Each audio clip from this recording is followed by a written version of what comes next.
All right. Welcome everyone to today's edition of Tuesday webinars powered by Acutus AI.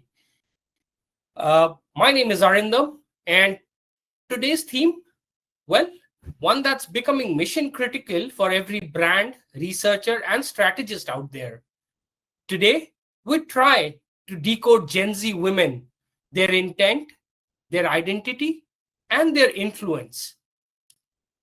Well, you'll ask me, why does this actually matter?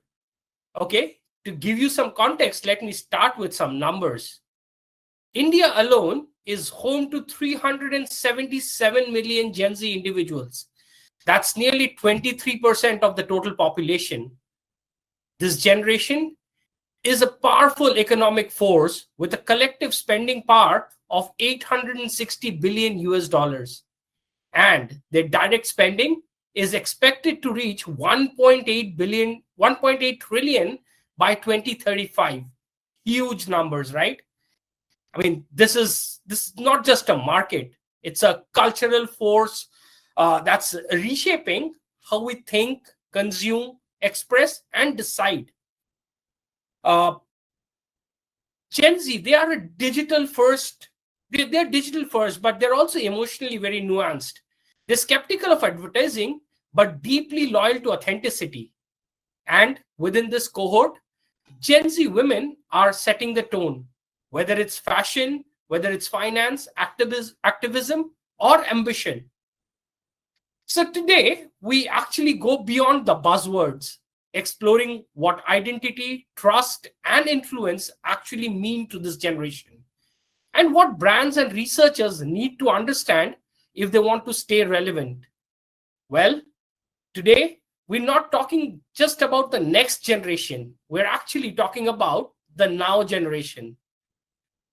So to kick off things, let me first introduce with you the voices at the heart of today's conversation. I have with me Anushka Pathak. She's a 23-year-old, a working professional.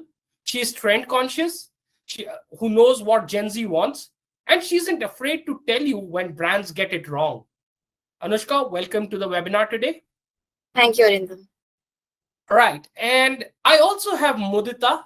Mudita is a market researcher and a master from London School of Economics. She's known for her expertise in mixed methods research. She has worked across UX and social insights projects. And she also, she's also brings a sharp and strategic lens to Gen Z behavior, layered with cultural sensitivity and energy. Welcome, Mudita. Thank you so much. All right. So let's kick off things. And Mudita, I'll start with you here. So when people say Gen Z or Gen Z women, do you feel represented, or does it sound more like a label than a reality? It's actually a very interesting question, firstly. And I think the word Gen Z women can feel both like, a label and a lived reality for me. So on the other hand, I do feel represented when the term captures our opinions, our openness, our emotional awareness, our willingness to challenge a new norm. So I just feel like there's a sense of collective identity that there is there, but in how we navigate mental health, gender roles, and like ambition differently from past generations. But also at the same time, it can feel like a buzzword sometimes, especially when it's used to generate or market to us without actually understanding our generation in the first place. Right. Yeah. I mean, sometimes these terms can actually just make you a stereotype, right? Yeah. Right. Awesome. Great response. Anushka, for you, I mean, if you had to sum up your generation in one word, or let's say maybe a sentence as well, what would that be and why? For starters, I would definitely say our generation is very resilient because we have grown up in a world that's constantly shifting digitally, socially, and definitely economically. So whether it was a pandemic, a job market uncertainty, or climate anxiety, we've had to adapt quickly and still find purpose and power in our voice. So that adaptability defines us. Awesome. I mean, I think, yeah, that's a great response. And obviously the fact that things that you've gone through in such a short span of time. Of course, I mean, I think adaptability makes sense. I think this question is now for both of you, and you can take turns to answer. What matters most to you right now, socially, emotionally, or personally, and how does that shape your day-to-day decisions that you make? Maybe Anushka, you can start. Okay. So for me, I think it's growth. Basically, whatever I'm doing, whether it's upskilling, creating content, managing my personal relationships, I want my choices to exactly align with who I am personally. And there should be growth in every step that I take. Okay, that's an interesting answer. Mudita, for you? For me, it's like I'm still trying to navigate what I want to do in life. I mean, I have been doing a lot of things and I in research only. But it's all about what kind of research I want to do, what will actually be good for me 5 years down the line, and where will I take my career. So everything that I'm doing today revolves around my career, whether I'm learning new things, whether I'm attending new sessions, visiting places, speaking to new people. So it all comes down to what I want to do 5 to 6 years down the line. Okay. So it's all based on my career right now. Okay. And I mean, do you think you know where you are heading, or are you still searching around? I know where I'm heading. Mm-hmm. I am working towards it, but Okay. it's also because my dad owns a business. So it's Mhm. also, I'm torn between the fact that, oh, should I go ahead with research or should I go ahead with what, like a family business? So it's always a thin line between choosing what to do next and Mhm. what my future holds. So, yeah. Okay. Okay. Interesting. Interesting. So I mean, so if I were to sum it up, Mudita, I mean, for you, I think you still in your mind you still not clear about the path, or are you in your mind you're clear? It's just that you're still trying to just navigate the right way. So it's like I have an option of doing both or either of them, but I'm still not clear as to in the near future what I would like to do. So right now I know what I want to do, but in the near future I'm still navigating my path. Awesome. Great. I think that's a good start. Just trying to kind of read your minds. But let's get into this next interesting segment, which, like I said, start of my introduction. As I mentioned, you guys are digitally native, right? Like you're all on all the platforms. Everything's there, and you've seen it since you guys were kids, right? So to start off with, like, let's try to understand your digital and social media behavior. Again, the questions for both of you, you can take turns to answer. Which platform do you feel most, I mean, do you feel most yourself on? Like, is it Instagram, is it TikTok, YouTube, and why do you choose that platform? Again, Anushka, we'll start with you. For me, it has to be Instagram because we as Gen Z, I think Insta is a place where we can blend creativity with real life. Like for me, I share my travel moments, even if it work life, share snippets from there, like small joys that I have in my daily life. I use reels and stories and all the things that Instagram offers to connect, but I also definitely keep it real, not all filters. So Mhm. definitely it's Instagram for me. Okay. And what about you, Mudita? I think same. I use Instagram a lot. I mean, in terms of, connecting with people or like sharing what I'm doing on a regular basis. So, because I feel like it's a close-knit community, I have a certain amount of followers, and I mean, the people who I'm following. So, it's not like the whole world is seeing what I'm doing, what I'm not. And Yeah. that's exactly why I don't use Facebook or any other app. And I Mhm. think Instagram is more personalized. Moreover, LinkedIn is something that I also use a lot because Mhm. of work purposes and because professionally it has helped me a lot. So, Mhm. but on the other hand, again, I feel like LinkedIn is only a very professional platform, and you Yeah. cannot portray your personal, thoughts or opinions or ideas or pictures. So I Mhm. just feel like where I feel more myself is certainly Instagram. Okay. So one thing that comes out of this discussion, and again, it's for both of you, interestingly. So obviously, you guys are on social media. You all want to be on social media, but being on social media also doesn't mean that it's a public thing, right? There is a certain sense of privacy that you need the social media platform to have around, to make you secure, is it? Yeah, 100%. Security is very important. Safety is very important in today's times. Like, I wouldn't want 10,000 people to see what I'm doing and what I'm not doing. Okay. uh Anushka, for you? Definitely. I mean, why would I want some strangers watching me doing my daily life? Like, whatever I'm doing in my daily life, I would definitely want my close friends and people I can trust to watch it. So, yes, Okay. definitely. Okay. So, Mudita, this next one's for you. Do you trust influencers, and what makes you follow or unfollow someone? I think my trust in influencers really depends on how authentic, they feel. And I tend to trust people generally who are more transparent and honest about what they do, and who do not pretend to have it all figured out, and, who share things beyond just paid partnerships. So that is what is very important to me. And if someone consistently offers value, and whether it's through honest reflections or thoughtful recommendations or whatever that is, or just a sense of realness, I think I'm more likely to follow them and trust them in various Okay. And but have you also had instances where you have been following someone for a period of time and then you've had to unfollow, or you have Yeah, unfollowed? if it seems too superficial and not natural, I will unfollow them. I mean, if it's very performative and it feels like an act that is being put up, and you just realize, you just know when it's an act and when it's not real. So I just tend to unfollow them. I mean, at that moment, it's Okay.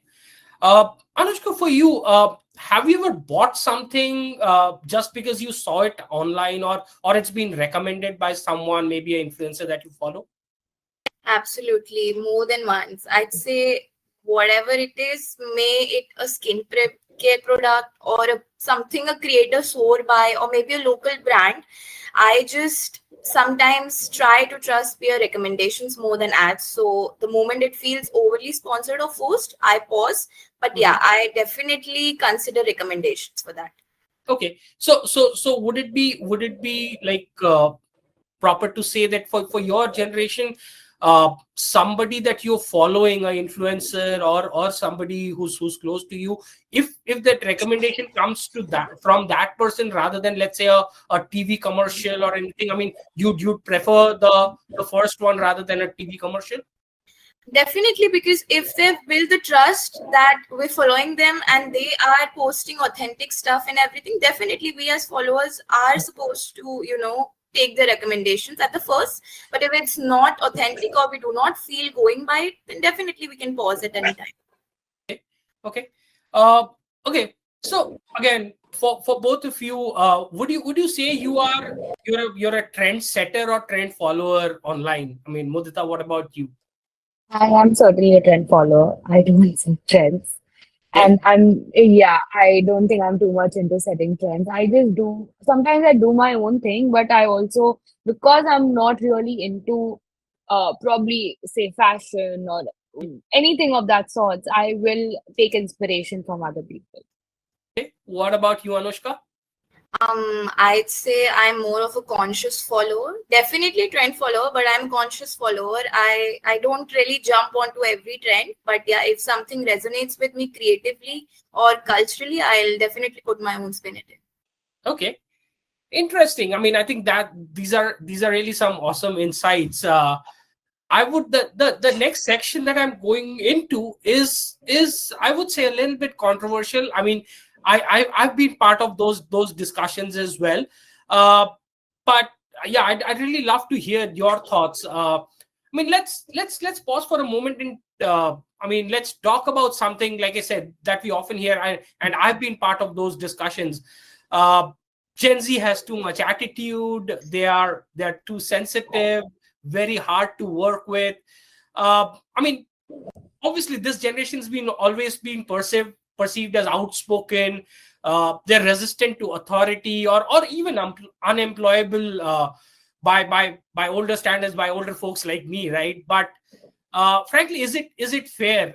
Let me ask you both, and both of you have decent amount of corporate experience as well. So again, question to both of you: why do you think Gen Z is seen this way? I mean, is it about confidence? Is it about boundaries, or something that's totally different that probably we don't understand? I mean, Anushka, let's start with you. This question, I feel that Gen Z is seen this way because they've grown with constant access to information and social awareness. We were grown up digitally. So we are more vocal about boundaries, be it mental health or justice or standing up for ourselves. So the confidence often can be reflected as a cultural shift towards self-advocacy rather than entitlement. So that would be a point that I'd consider while attending this question. Okay. Mudita, what about you? I mean, I feel like we are most certainly a less tolerant generation. We tolerate less, and we tolerate something. We don't tolerate something that is wrong. So that might be, and the way we probably express it might be seen as, oh, we are probably rude, or we are mean, or we are very stubborn. But I just feel like the things that our parents, our grandparents could not say, it's us who are actually standing up for it. And that's why there's a certain shift in the society that is being seen these days. It's certainly because of Gen Z, because we are standing up for what is right or what is wrong. And we Okay. want to see that shift in our community. Okay, so from Mudita, from your standpoint, you would consider this as a positive trait in terms of saying that I don't tolerate that I don't think is right. I mean, So I'll speak yeah, up. I think there is, I mean, I do see it as a positive, but sometimes also it can turn out to be very negative in terms of us being disrespectful rather than us putting a point forth. It might come off as that. So that's something that we tend to ignore sometimes. We just tend to think more about ourselves than other people. I feel we are less sympathetic in today's time. Okay, interesting perspective. I mean, I think folks who are listening in, guys. I mean, I think there's lots that we're learning, right? I mean, interesting perspective coming directly from that generation, right? So let's take that in. I mean, Anushka, this question's for you. You are a working professional in a corporate setup, right? What are some things that older generations misunderstand about your generation? I mean, the way of working or the way you communicate within your corporate setup. What are some of the misunderstandings that you kind of come across? Okay, so personally, I feel I've grown up amongst a lot of elder people. So I think that older generations often misunderstood our preference for flexibility and digital communication, and it can be considered as laziness or lack of professionalism from Mhm. their point of view. But Okay. of course, in reality, we value efficiency, mental well-being, and obviously a purpose-driven work. So we may not follow traditional hierarchies, but we're definitely highly collaborative. Mhm. Okay. So for if I were to kind of sum it correctly, Anushka, for you, getting the task done, or whatever your deliverable is, or whatever your KRA is, more important than how it is being done, whether I'm calling my senior a sir or not, right? I mean, the idea is I have to get my job done, is it? Definitely, it's not that disrespecting someone is not obviously the point. But yeah, to me, completing my work in an efficient manner wherein I am respecting all the people around me and they're comfortable around me is something that I value. Okay. Okay, interesting. I mean, Mudita, from your research perspective, you've been in the research space for quite some time. Is Gen Z really hard to engage in a structured environment, or are these structures themselves outdated? I think both. And I feel it's a very personal thing, because for example, I have worked in both a corporate setting and a very open environment. So for me, it's like a corporate setting was very comfortable for me too, but Hmm. it depends on whether we are talking about the Indian corporate structure or we are talking about the Western corporate structure, because there's a huge difference between both the corporate environments. Okay. So I feel like uh, we just tend to, blame Gen Z a lot for not being too, um, I mean, they mold themselves into the situation that they are in. I feel, coming from a very personal perspective also, but it's just that if something doesn't suit them and they Hmm. feel that, oh my God, that's too rigid, the environment is too rigid, yes, they will stand up for it and they will be like, oh, it's a very outdated environment. Because I have worked in the Indian corporate sector, I personally can say that it's a very outdated structure Okay. where I have worked. Hmm. So I feel like in today's times, the opinions matter a lot. And, there is a lot of flexibility in the kind of work we do. And that's something that's still not being, probably instilled in our work environment here. Because Okay. mental health is something that we give a lot of importance to, and especially our generation. And if that's not working for us, I think we will stand up for it, whether it's structured, not structured. Yeah. Okay, but and do you think it's because and because you've I know you've stayed in London, you worked in London for a good period of time. Do you think it's different over there? Are they anyways a little bit better than what we are over here in India, or do you think it's still the same? No, I think where I have worked, it was a proper corporate sector, and most certainly it's different. So here it's like even after 5 p.m., I will have to check my email, or I'll still have to respond to someone in India. But then in the UK, it's like after 5 p.m., I'm not opening my email. I'm not responding to work calls. Hmm. That's that. Okay. Whether I'm a junior researcher, whether I'm a VP, whether I'm a CEO, it Hmm. doesn't matter. It's just that after 5 p.m., I'm not opening my. Okay. So I just feel like it's very structured in that. Okay.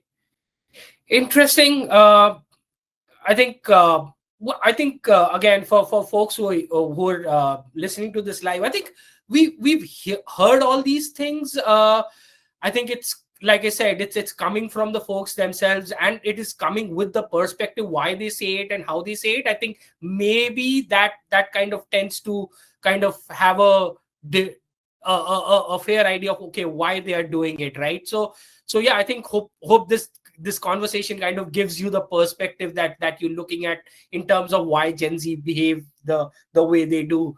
Well, great. Moving on. Let's focus on brands. Let's focus on brand loyalty, cancel culture, authenticity, and all that stuff. And again, open question to both of you. Uh, what makes a brand feel real to you? Like, what makes you support them? And Mudita, we can start with you. I mean, I trust a brand only when, like, I feel that when they have actually won me over, and not just for what they sell, it's also due to what they have posted in the past, what they are posting now, what do they support, and do they support the same ideologies as I do, Hmm? and also how they show up for us regular, normal people audience. So, and if they're not trying too hard to be trendy, or instead they are, lean into storytelling and values that they hold and real conversation, that's something that really I respect and takes my attention. So yeah, I think it's all about consistency and the values that they hold. Okay. Anushka, what about you? Yeah, I definitely agree with Modita, and I'd like to take it forward as I think that if a brand owns a story, shows it people, and engages with real issues, not just the trending hashtags, it definitely builds trust. Like, I love when brands take feedback. Like, if I'm not happy with your brand, I should be able to express that to you, and you would be making changes. I should know that. So they should be with us and not, targeting us. So definitely feedbacks. I think if a brand is taking feedback, then I would definitely trust them. Okay, interesting. So it's not just about taking feedback, but it's also kind of implementing, like, I mean, giving you the assurance that your voice is being heard, right? Right. Okay, interesting. Anushka, I mean, has any brand lost your trust? And if yes, what did they do wrong? Okay, so like I am definitely into beauty products and everything. So I like to try out different kind of products. I would not name any specific brand, but yeah, there was once a beauty brand that definitely greenwashed its entire campaign, like they're using authentic products and everything. And then after some time, there was this news kind of thing that showed that they marketed some unethical sourcing and it was not sustainable. So it kind of felt manipulative, especially when they were targeting Gen Zs like us. Interesting. And Mudita, for you, the other way around, any brand that's really won you over recently? Again, not taking brand names, but trying to understand what did they do right. Yeah, so again, similarly, I believe I am someone who loves skincare, makeup, wellness. So mainly makeup. So I think they won me over. Again, I'm not naming, but it's just because, makeup for me is a way to sometimes just be more confident than I usually am. So Mhm. I feel like that brand really put forth this concept of being confident in your skin, but also enhancing yourself with makeup, not in a negative way. So I think that really resonated with me, and that's something that stayed with me. Okay, awesome. Uh, Anushka, just following up with you because you said there's a brand that lost your trust. I mean, do you or and again, this question's actually for both of you. Do you give brands a second chance if they mess up, or do you just like it's gone, I've moved on, that's it? I mean, it depends on the response. Like, if they are owning their mistake, apologizing genuinely, not just to maintain the brand image, but genuinely they're apologizing to their customers and they're showing improvement, I must I might give them a second chance. But then, of course, it's performative. Like, if I do not see any changes, so I'll definitely unfollow and move on. Okay, Mudita, what about you? I will not give them a second chance. For Okay. me, it's like if you have such a huge audience, if you have so many followers, and if you have done something, I mean, I don't think it can go back to, like Okay. something good. So you have done it something on purpose, and like you were very conscious about making that decision in the first place. So for Mhm. me, it's like I wouldn't give you a second chance. Okay, that's interesting perspective from both of you. Uh, Again, one of the things that both of you touched upon is wellness, mental health, and all that stuff, right? I know back. I mean, when we were kids, if we talked about stress and all that stuff, it's like, बच्चा है अभी ये क्या कर रहा है तू, right? हाँ. So I mean, I think for you these terms are really mean something. So let's touch upon those. Again, Mudita, starting with you, uh, what does wellness really mean for you in 2025?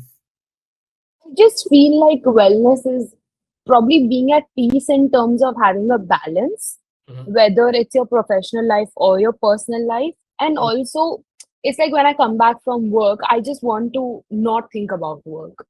And Okay. I want to like just be in my zone, keep some time out for myself Mhm. and just breathe, and and us Gen Z, we will love having a social life is what I feel.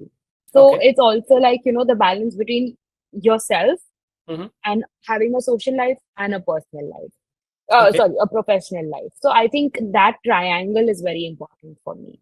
Okay. Anushka, what about you? What's your definition of wellness?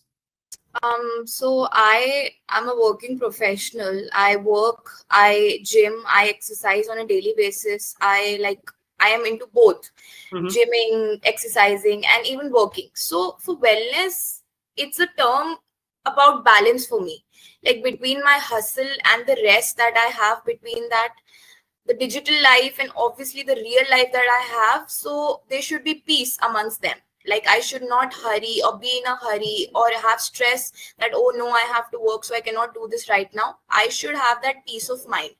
It's no longer about the healthy eating or the gym selfies. It's definitely turning out to be therapy boundaries and saying no without guilt. So for me, there should be a strike of balance between them. Okay, interesting. So Mudita, this one's for you. Is beauty for you a form of expression, habit, or rebellion? For me, it's habit. Okay. And for me, it's also because of a lot of personal reasons. I Mhm. feel like I have always dealt with a lot of, skin issues. Mhm. And I was always fond of makeup, but it became a conscious choice of doing it every day because of my skin issues, because I wasn't confident in my own skin. So I just feel like people won't look at me the same way that they do with makeup. That Mhm. So I just feel like that's now I use it because I have to, but before I would use it because I loved it. Okay. So yeah, I still feel like I am waiting for that day when I don't want to apply makeup and like roam around freely Mhm. without applying anything. So I Okay. think for me it's habit for sure. Okay. Anushka, I mean, does your emotional state influence what you buy or how you treat yourself? 100%. Like when I'm feeling low or maybe overwhelmed, I try to invest in experiences or things that might uplift me, like buying something that I was about to like following and I wanted to buy it for a long time. Some skincare that feels like self-care, or maybe a solo visit to a new place that I saw on Instagram, or maybe it's trending. So definitely my purchases become small acts of comfort for me to make myself, have a change that, oh, wow, I'm doing something new and now I'm feeling great. So definitely it's that. Okay.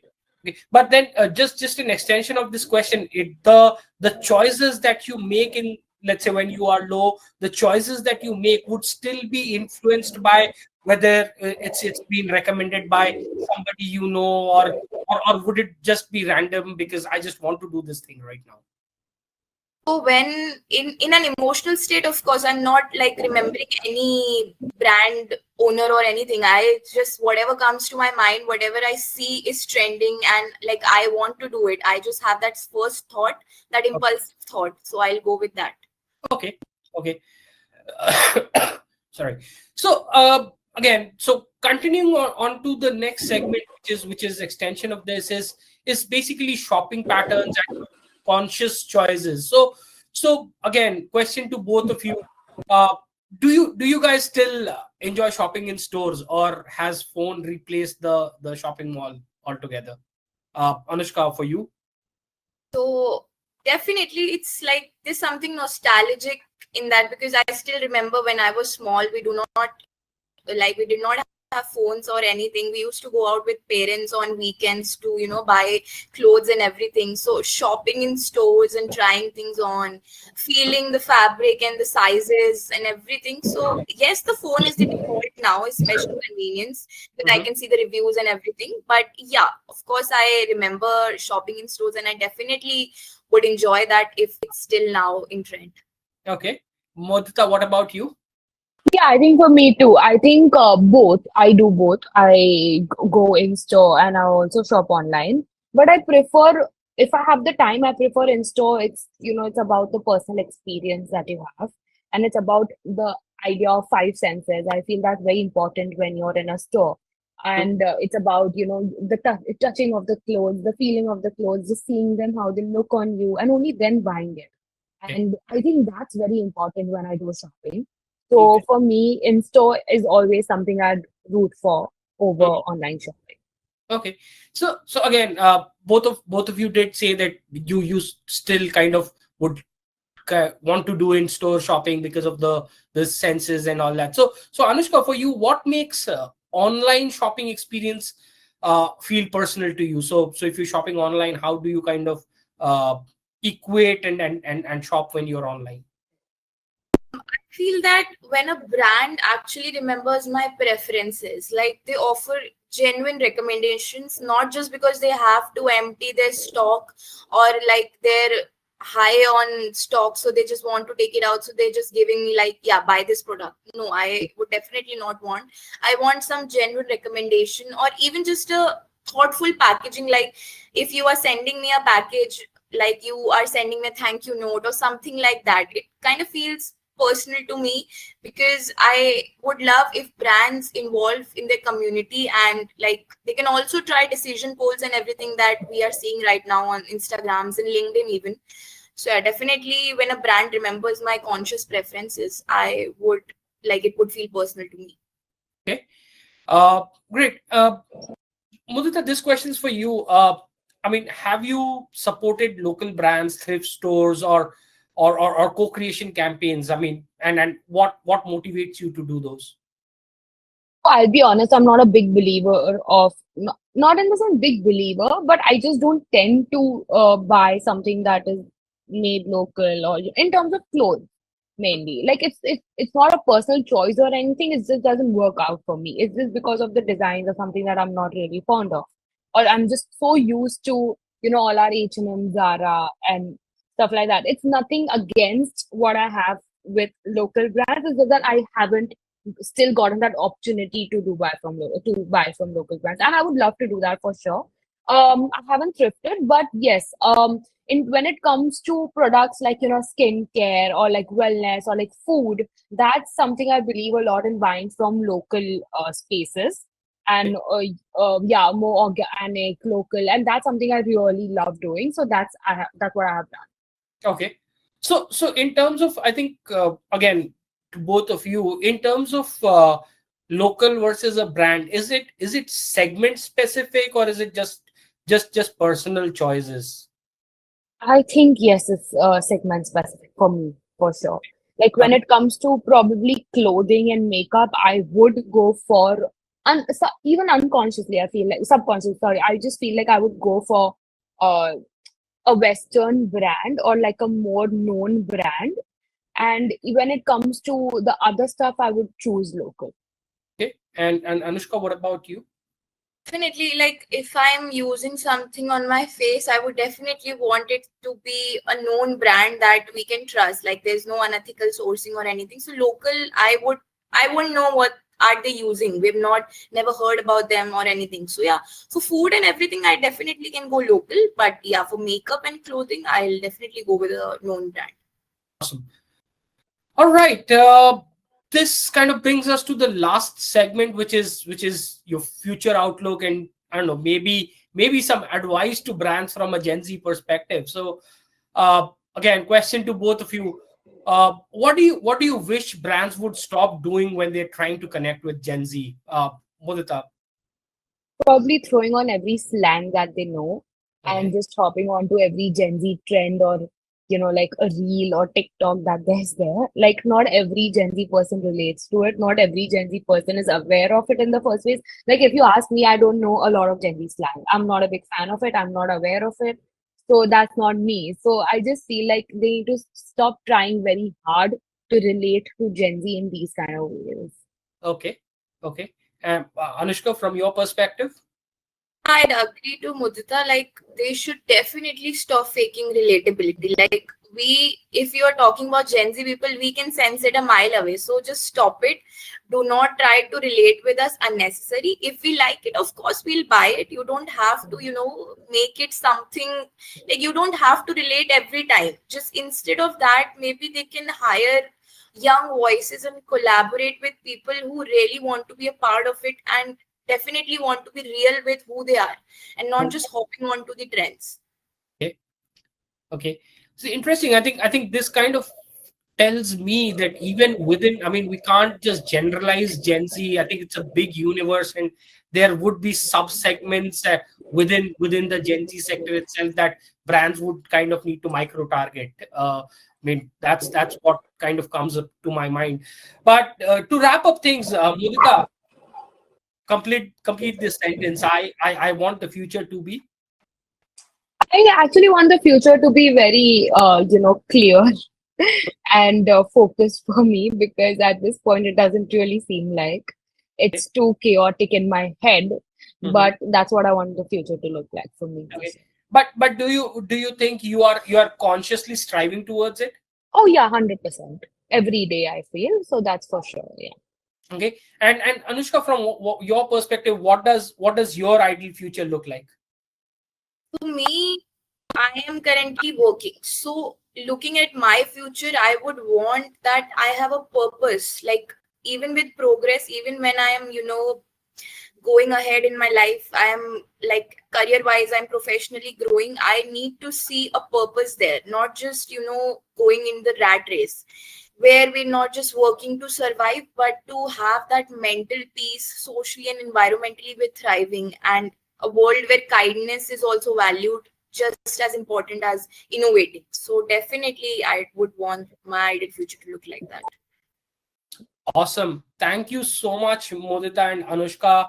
I think your insights, your energy, I think, and I think it gives us a lot of clarity in terms of, like I said, we've always generalized Gen Z, their behavior, their attitude. But I think coming from folks who are living it, and giving us the reason why they feel and why they do what they do, I think that is really good insights. I mean, and again, to everyone tuning in, I just hope that this gives you like real relatable insights into a generation that's shaping the future. And like I gave you the numbers, right? 23% of our population, their purchasing power, I think it's a huge segment.